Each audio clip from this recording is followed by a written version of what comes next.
बोले श्री गुरु महाराज की जय। बोलो सांचे दरबार की जय। बोलो श्री नगली निवासी भगवान की जय। बोलो श्री परमहंस दयाल जी महाराज की जय। गुरुर्ब्रह्मा गुरुर्विष्णु गुरुर्देवो महेश्वरा गुरुर्साक्षात् परम ब्रह्म तस्मै श्री गुरुवे नमः। अखंडमंडलाकारं व्याप्तेन चराचरं तत्पदं दर्शितं येन तस्मै श्री गुरुवे नमः। बोलिए साचे दरबार की जय। बोलो श्री नगली निवासी भगवान की जय। बोलो श्री परमहंस दयाल जी महाराज की जय। श्री गुरु महाराज जी की प्यारी संगत, आप सभी को मेरी हाथ जोड़कर जय सच्चिदानंद, जय गुरादि, जय सिया राम। आज 18 अप्रैल सन 2022 दिन सोमवार, बैसाख मास की कृष्ण पक्ष की द्वितीया तिथि है। आज श्री नगली निवासी भगवान जी का निर्वाण दिवस है। कल आप उनकी चकोड़ी आश्रम से विदाई सुनी थी। भक्तों ने किस प्रकार रो रो कर, बिलक बिलक कर उन्हें विदा किया था। और अगर आपने भी ध्यान से पाठ सुना होगा तो निश्चित आपकी आंखों से भी आंसू बरसने लगे होंगे।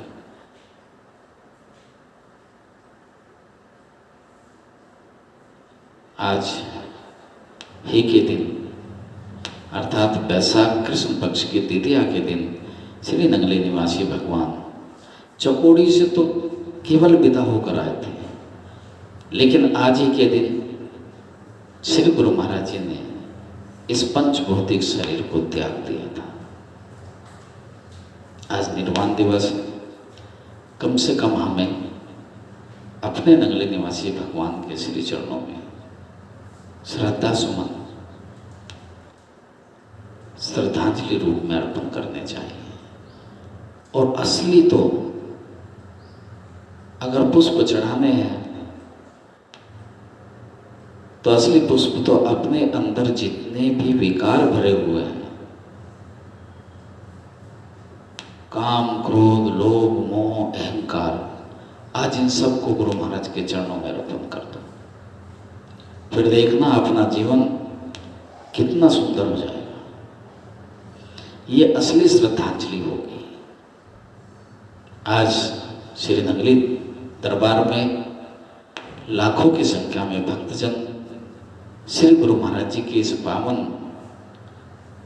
निर्वाण दिवस पर, इस पावन बरसी पर पहुंचे हुए हैं, दर्शन कर रहे हैं, लाभ उठा रहे हैं। लेकिन जो भक्त आज नहीं जा पाए वो घर में इस पाठ को सुनकर ही लाभ उठा सकते हैं। आज सूर्योदय का समय 6:02 प्रातःकाल का है और 6:29 का समय सायंकाल को सूर्यास्त का है। 7:35 पर सुबह आज राहु काल प्रारंभ हो जाएगा और जो 9:08 तक रहेगा। अर्थात 7:35 से 9:08 तक कोई भी शुभ कार्य ना करें। आज आप 108वां पाठ सुनेंगे। 108वां पाठ जिसमें आप सुनेंगे अंतिम उपदेश, गुरु महाराज जी का अंतिम उपदेश। तो आइए, कल आपने गेंदालाल जी का आगमन भी सुना और चकोड़ी से विदाई भी सुनी। आज अंतिम उपदेश और सुन लीजिए। तो आइए गुरु महाराज जी के चरणों में आज की हाजिरी लगाते हुए इस प्रकार गुरुदेव जी मयाना हजारा जिला सरगोधा में पहुँचे। यहाँ दाताजी ने गांव के बाहर अपना आसन लगवा लिया और सभी महात्माओं को अपना अंतिम और खास उपदेश देने लगे। श्री गुरुदेव जी को सत्संग करते करते काफ़ी देर हो गई, धूप भी काफ़ी ज़्यादा हो गई और महात्माओं ने छतरियाँ तान कर छाया करनी चाहिए, परंतु महाप्रभु ने इनकार कर दिया। श्री महात्मा जन विनती करने लगे, दयाल जी आपका पलंग छाया में ले चलें। श्री महाराज जी बोले, समय बहुत कम है, मेरे पास इतना समय नहीं कि मैं अपने सुख के लिए आज्ञा देता रहूं। आप लोग जो लाभ उठाना चाहें अभी उठा लें, यह समय फिर हाथ नहीं आएगा, फिर आप लोगों को समय के महत्व का पता चलेगा, तब कब बात सुनोगे और कौन कहेगा जो काम अभी करना है सो कर लो, शारीरिक सुख के पीछे अपने समय को व्यर्थ न गवाओ। कितने दिन पूर्व गुरु महाराज जी ने सूचना दे दी थी कि अब हमारा समय नज़दीक है, क्योंकि आप लोगों ने देखा होगा जब कोई व्यक्ति मरता है तो उसको कहते हैं कि फलाना आदमी मर गया, लेकिन जब कोई संत महापुरुष इस शरीर से विदा होते हैं तो कहते हैं फलाने संत ने शरीर छोड़ दिया। अर्थात संत शरीर छोड़ते हैं, उन्हें पता होता है हम फलाने तारीख को संत, पता होता है कि हम छोड़ देंगे इस शरीर को, वो जानकर छोड़ते हैं और गृहस्थियों से छुड़वाया जाता है। ये आपने महसूस भी किया होगा। कोई भी गृहस्थी मरना नहीं चाहता, कोई भी व्यक्ति, चाहे वो 100 साल का बूढ़ा ही क्यों ना हो जाए, वो फिर भी चाहेगा कि मैं अपने परिवार में बैठा रहूं। उनसे जबरदस्ती शरीर छुड़वाया जाता है, इसलिए उनको कहते हैं कि मर गए। और संत शरीर छोड़ देते हैं, इसलिए संत कभी मरते नहीं हैं, वो अजर अमर होते हैं। जो काम अभी करना है सो कर लो, शारीरिक सुख के पीछे अपने समय को व्यर्थ न गंवाओ। यह देखो हमारी मोटर तैयार खड़ी है, मैं अपने समय पर जरूर चलूंगा, फिर कदापि नहीं रुकूंगा। इस प्रकार उस कड़कती धूप में श्री महाराज जी वहीं बैठकर खास उपदेश दे रहे थे। दाता दीनदयाल जी ने संकेत रूप में फरमाया, सीमा प्रांत सिंध और पश्चिमी पंजाब में जितने भी स्थान हैं उनमें समता ना करो। जब घर घाट छोड़कर साधु बने तो इन स्थानों की ममता भी त्याग दो और निर्बंध होकर सेवा का लाभ उठाते रहो। मैं जिस जिसको दर्शन देना उचित समझूंगा उन्हें समय आने पर बुला लिया करूंगा। आप लोग स्वामी अभेदानंद जी से अपना पत्र व्यवहार रखना, मेरी सेवा का संबंध भी इनसे रखो, जैसे वहाँ वैसे जहाँ आपको अपनी भलाई दिखाई दे, जिससे मन माने उससे संबंध रखो।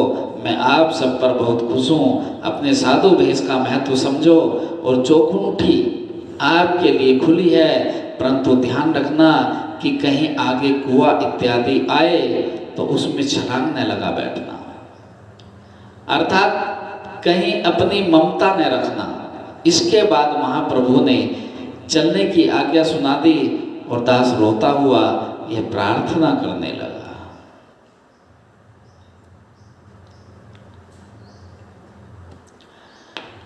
तेरी कंड दितियां मर जावा,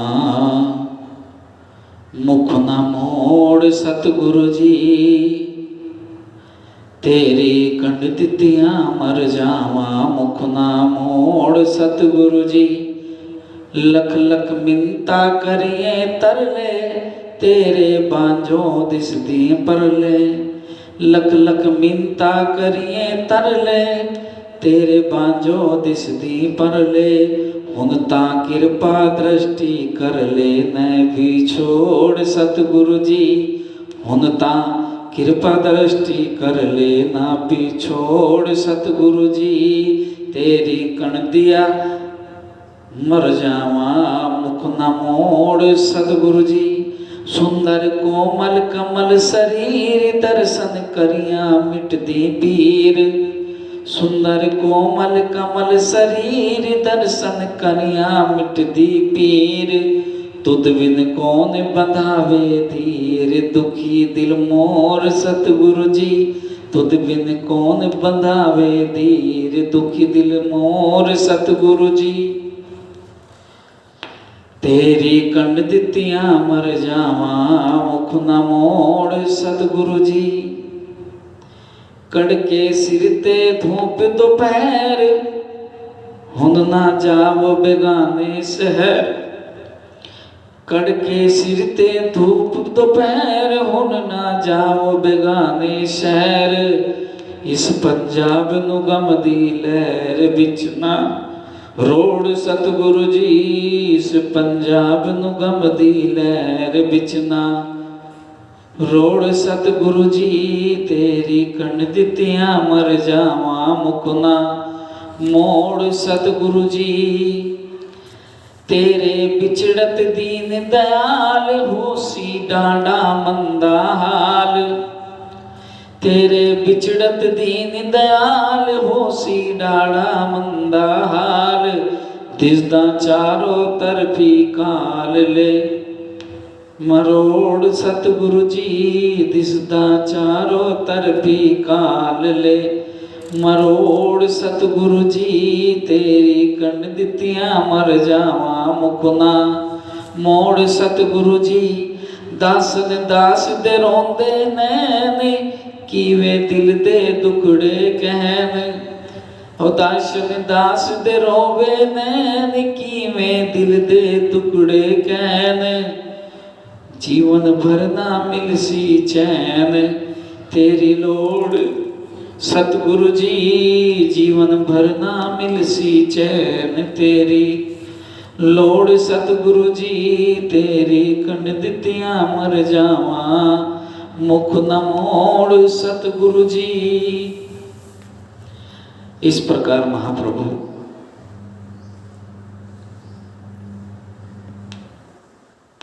पंजाब को रोता छोड़कर सबका त्याग करके वहां से विदा हो।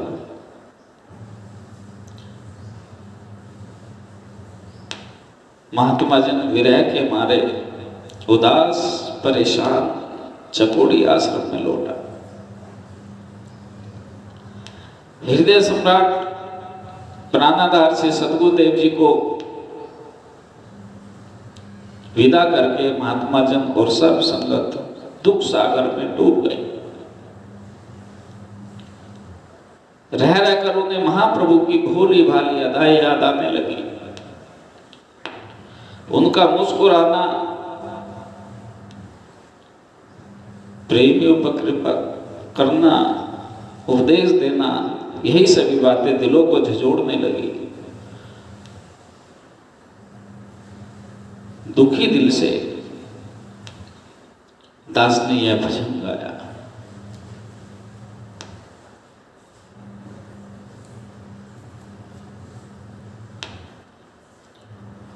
सुन सतगुर प्यारे जी एक अर्ज गरीब गुजारदा। सुन सतगुर प्यारे जी एक अर्ज गरीब गुजारदा। विच जंगल बाड़े जी पता पूछे प्राण आधारदा। तुद बिन कौन सुनेगा साड़ी किसनों जाके कहिए। तुद बिन कौन सुनेगा साड़ी किसनों जाके कहिए। बिच दलीला दीन तेरा ती रोइए उठती बहिए। अज बिच सारे संसार जी ए हाल ओ गुनहार दा। सुन सतगुर प्यारे जी एक अर्ज गरीब गुजार दा। याद करो जद बिच मोटर दे बैठ तुसा फरमाया। याद करो जद बिच मोटर दे बैठ तुसा फरमाया। थोड़े दिन तक समझो प्रेमी ने दर्श तुसा ने पाया, थोड़े दिन तक समझो प्रेमी ने दर्श तुसा ने पाया। ओ सब कोल विसारे जी मुख देखा खाली हारदा, ओ सब कोल विसारे जी मुख देखा खाली कारदा। सुन सतगुर प्यारे जी एक अर्ज गरीब गुजारदा, पता हुंदा जे जिस बिछड़े खून हडादा पीना, पता हुंदा जे इस बिछड़े खून हडादा पीना। मौत भली सी इस जीवन थी जो अजकल दा जीना, मौत भली सी इस जीवन थी जो अजकल दा जीना। कर याद इकरारे जी, कर याद इकरारे जी दिल दुखियां दुख सहारदा। सुन सतगुर प्यारे जी एक अर्ज गरीब गुजारदा, सुन सतगुर प्यारे जी एक अर्ज गरीब गुजारदा।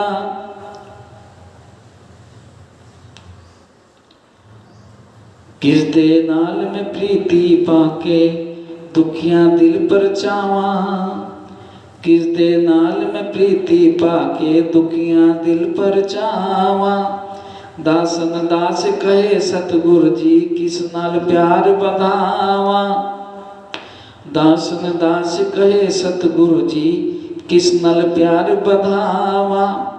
हुन बैठा द्वारे जी, हुन बैठा द्वारे जी मैं रो रो कूका मारदा, हुन बैठा द्वारे जी मैं रो रो कूका मारदा। सुन सतगुर प्यारे जी एक अर्ज गरीब गुजारदा, विच जंगल बाड़े जी पता पूछे प्राण आधारदा। सुन सतगुरु प्यारे जी एक अर्ज गरीब गुजारदा। आज उन्हें चकोड़ी आश्रम सोना सोना सा दिखाई दे रहा था, जहां श्री महाराज जी के विराजमान रहने से हर समय कुंभ का पर्व सा दृश्य होता था। ये वही चकोड़ी आश्रम था जहां पंजाब के भिन्न भिन्न भागों से प्रेमी संगत सतगुरु दर्शन के लिए खुशियों के साथ भजन बोलती हुई संगत आया करती थी। हर चारों ओर उदासी ही छाई हुई थी। महाप्रभु के जाने से चकोड़ी आश्रम अपनी शोभा लुटा चुका था। उसकी तो यह हालत थी, ए महारानी सी चकोड़ी इसदा मूल न छड़ गयो कोड़ी, डांडी बहर गमा बिच रोड़ी एक ही दगा कमाया। चनाव नदी का वह तेज प्रभाव जिसमें हर समय बड़ी बड़ी लहरें उठा करती थी शांत हो गया। मानव श्री सतगुरुदेव जी के गम से वे भी इस कल्पना में खो गया हो कि अब मेरे किनारे कौन शहर के बहाने मुझे दर्शन देने के लिए आएंगे।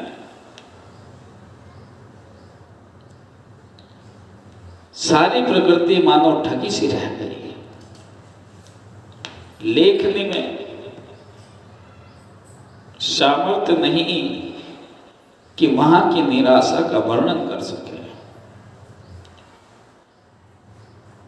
श्री सतगुरुदेव जी के प्यारे महात्मा जन गुरुदेव की दिव्य लीलाओं का स्मरण करके अश्रुपात कर रहे थे। इस प्रकार महाप्रभु सब प्रेमियों को रोता बिलखता और तड़पता छोड़कर मयाना हजारा से भिंड राजा होते हुए लाहौर पहुंचे।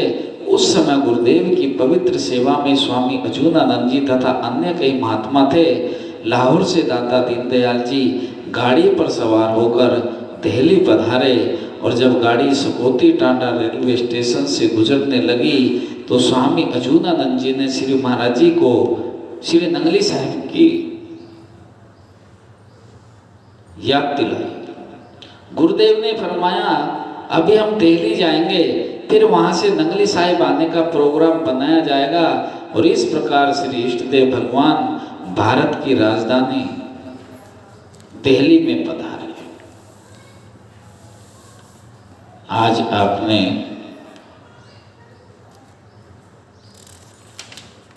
गुरु महाराज जी का अंतिम उपदेश सुना।